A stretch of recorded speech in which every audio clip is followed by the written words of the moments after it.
Good evening, YouTube. What it is I've been looking on my Facebook today and was looking at my friend's blog, and he's done an article about making ginger beer. So I've been looking at it for a while and I've never gave it a go yet, you know, so this will be my first go. The blog is slightlywildish.tk, and it's our mate Paul Wildish, who's got a good blog and a good Facebook page, you know, good guy, and he's inspired me a lot. So this is my take on his recipe for Slightly Wildish ginger beer. What I've done is I've just went to the supermarket and I just got the biggest bit of ginger I could lay my hands on, you know. His recipe calls for a large piece, and it's I think it's a 2 or 3 litre recipe. This is going to be 5 litres, so I just went all out and got the bigger piece I could find, grated it right down. I'm not sure if that's too much or not, but I mean I quite enjoy it to be quite gingery, so I'm hoping it'll be fine. And what I've done is I've got 2 lemons, and what I've done is I've just juiced those lemons into here with a wee bit of skin, you know, and it's as simple as that. Here I have just under a pound just plain old white granulated table sugar, and it works fine. I've got about 100 millilitres of honey. It's no runny honey, it's a blossom honey, you know, the kind of thicker stuff, but that'll be fine. We'll just melt that down in the must solution, the sugar solution, and we've got my old baker's yeast there. Like I said before in my winemaking video, is baker's yeast isn't the greatest. If you use brewer's yeast, you'll get slightly better results, you know, slightly clearer flavour and maybe a % or 2 stronger alcohol content. But this stuff seems to be working for me. I've not sampled any of my wine yet, but I mean I've made like 4 of these jugs, and they all smell lovely, and I think it's only been about 3 to 4 weeks. I think another 4 weeks I think they'll be delicious. I've had a wee taste in that. So in my opinion the baker's yeast works fairly well. You know, as soon as this is done I'll be going out and I'll be getting be picking up actual proper brewer's yeast and giving that a go to see the difference. So I hope that all makes sense for you. What I've got going on over here is I've got a pot of water. It's on a heat, it's on quite a high heat, and aye, that's pretty warm. So we'll take our sugar and we'll just get it all in there, no messing about, just throw it in. Like I say, it's just under a pound. I saw Paul's recipe and this is just my variation on that, more or less created by what I happen to have lying about. So we've got a pound of sugar dissolving down in there. I'll just take our honey and we're going to get that in there as well. So just give me a second. Get the wooden spoon. Just take the honey. Oh, wooden spoon's too big. Oh, get the teaspoon out, take the honey and just scrape it out into the pot here.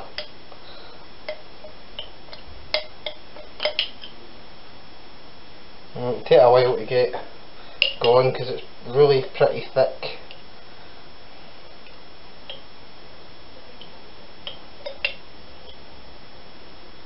Try and make sure I can get everything out of here, or at least as much as I possibly can. No, honey's too nice to waste.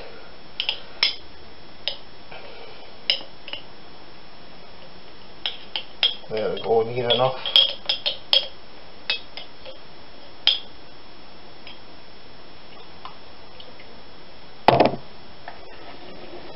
Right, now what you can see, as you can see in there, the sugar and the honey, and all this is just a case of keeping this moving the whole time. until it all dissolves down and it's no longer there. What I'll do is I'll get the wooden spoon again for this. And there we go. And you might be able to see this better when I was trying to explain in the wine video. Because of the golden sugar, you couldn't see the bottom of the pan. You know, I can see the sugar floating about on the bottom still. And if you stop stirring, it'll all settle on a wee film and you can see it. And then you just get another stir. Get a stir for about, I find about 30 seconds, a little short of a minute maybe. You know, seems to be plenty. You can see it's dissolved again.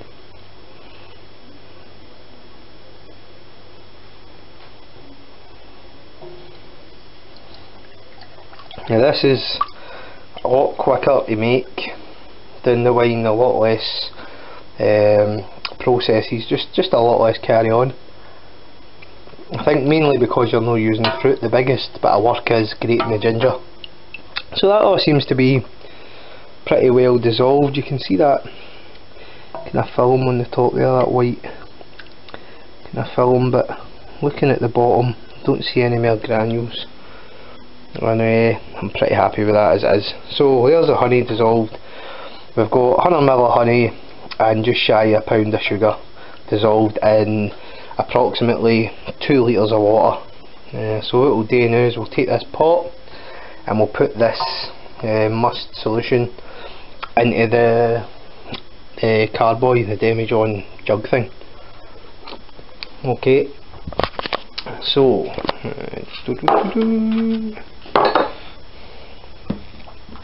stick this here, and we've got a funnel, just to make things a wee bit easier. And now I'll need to stick these down here for a second. Take my oven gloves, because I know from experience the handles in this pot are very warm. Right, so there we go. Hope you can see this. I'm not too sure of the angle for these, but in the funnel, try and be quite controlled about it if possible. A wee bit of splash back to begin with.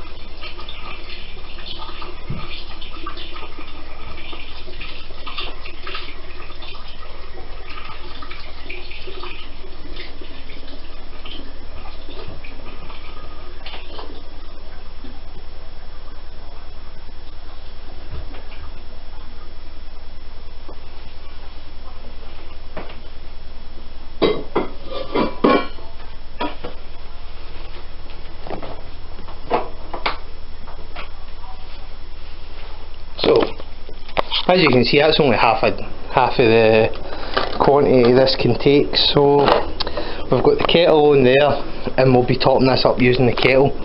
But what we'll do right now is we'll take our lemon juice and our peel, stick it in with the ginger. There you go. Get the wooden spoon happening again. Just get a bit of turn about.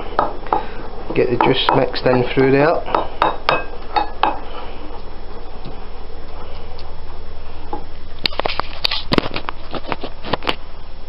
Just need 2 hands for this, so this bowl doesn't go sliding about. Just get a wee mix through. Let the ginger soak up a wee bit in the lemon flavour.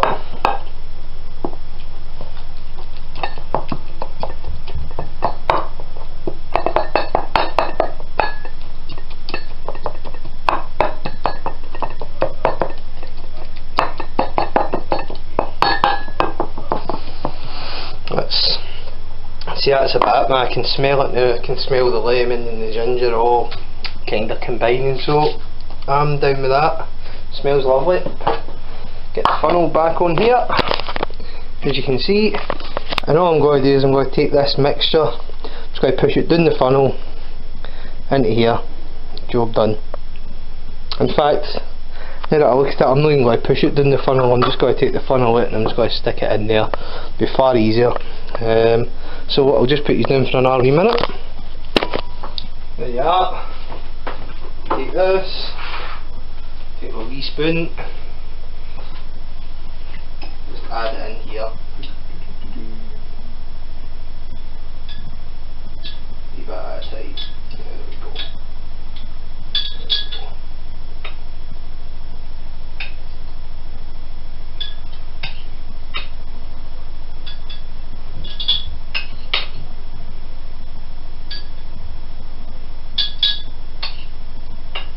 That smells brilliant.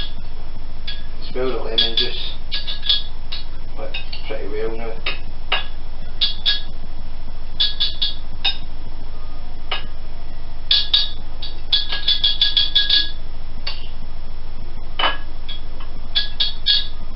I might have put a little bit more lemon than what Paul's recipe calls for, but that's just my preference. Is I would like it to be kind of quite a lemony taste it.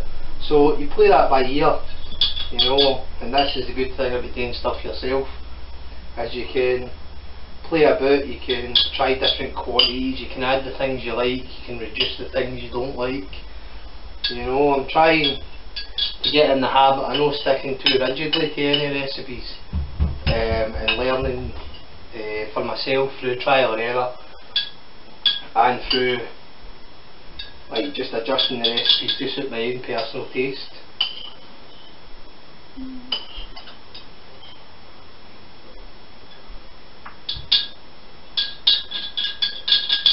Right, now I've got a wee bit of juice left in here, so it'll be the funnel for this wee bit, just so I get everything.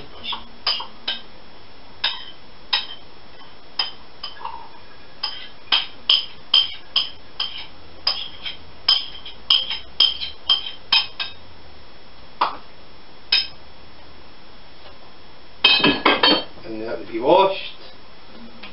Stick that in the other route. Squished in with a wooden spoon.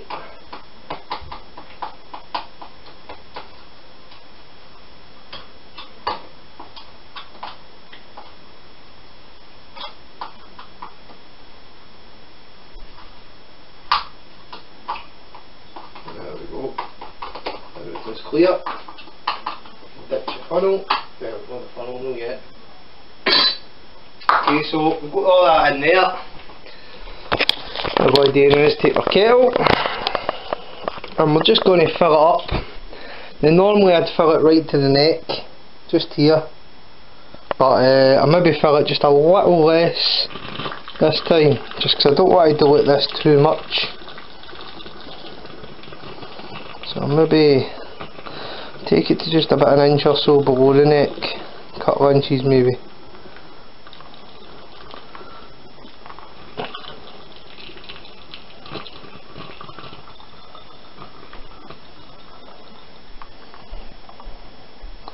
Well, may as well put the rest of the kettle in.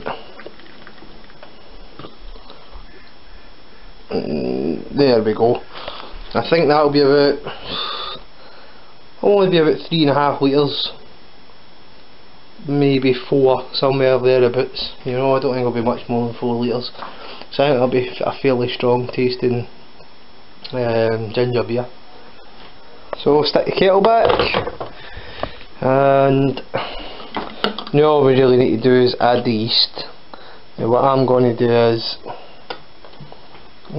excuse me, I'll need to put these in again.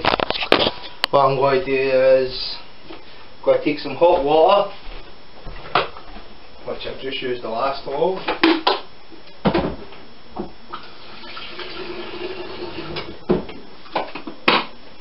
This will still be warm, and I'm just going to stick it in the honey jar for earlier.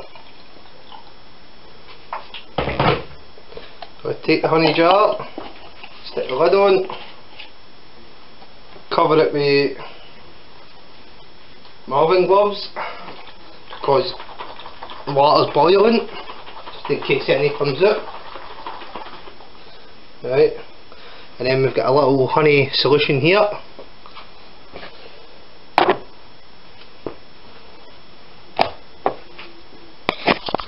And all I'm going to do is I'm going to add my teaspoon of yeast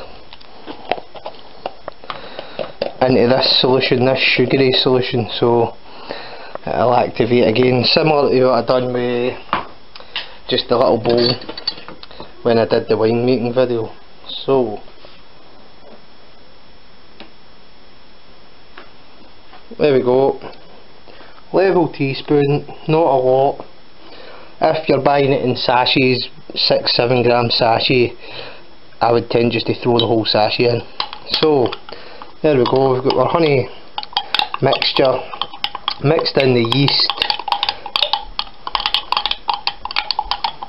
and now it's just the same as the wine more or less. All we need to do is come back in about half an hour, 40 minutes, and it should be activated. Once it's activated, it's going to go in the jug. So I'll be back to finish off, say in about 45 minutes or so. Thanks very much for watching so far. I'll get back to you soon as. Right, take care. Okay, so I'm back to finish off the ginger beer. Hope you can see here, maybe no perfectly, but you see how this has went cloudy and how there's like a kind of layer of foam starting to generate. So there we go, that's active and I'm happy at that. So take it out of here, stick it in the funnel, blub, blub, blub, blub, blub. There you go, it's in your ginger beer. So take the funnel out, get something to cover the top of the jug, and just get a wee shake, nothing too crazy, just to get it a wee bit of mix. Right, now in a couple of hours that will start fermenting, be generating, don't know if it's carbon dioxide I would imagine. And I'll just rinse it back, jar it. Maybe I'll just fill this to near enough the top now, because I did overload it with ginger and quite a lot of lemon juice, so I think that'll be fine. So now the yeast's in there, that'll start fermenting, and what we need to do is we need to stick an airlock on that. So there you go. These can be plastic or glass. What I'm discovering is, which I didn't realise before, is that we need to put just a wee bit of water in this.